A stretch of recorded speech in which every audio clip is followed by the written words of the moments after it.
வணக்கங்க. இன்றைக்கி மார்கழி கோலங்களில் நான் சங்கு கோலம் போட்டிருந்தேன். காலையில் இந்த பதிவு கொடுத்துருந்தேன்.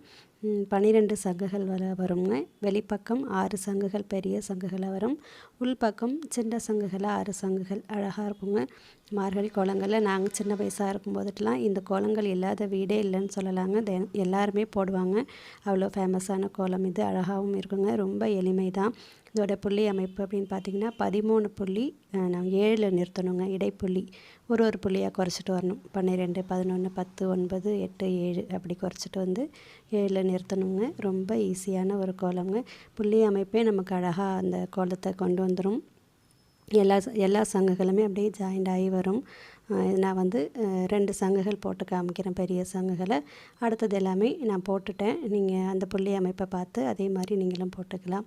நிறைய பேருக்கு இந்த கோலங்கள் தெரியுங்க அப்படின்னு நினைக்கிறேன். ஏன்னா நிறைய பேர் இதை போட்டு நான் பார்த்துருக்கேன்.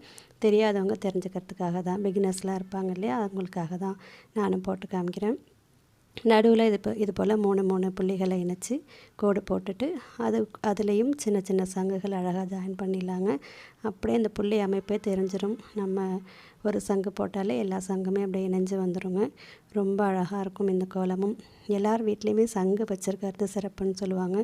இதே போல் சங்குகள் கோலம்லாம் நம்ம போடுறது வீட்டுக்கு ரொம்ப ஒரு நன்மை விசேஷ நாளெல்லாம் போடும்போதுட்டு நன்மை நிறைய தருங்க.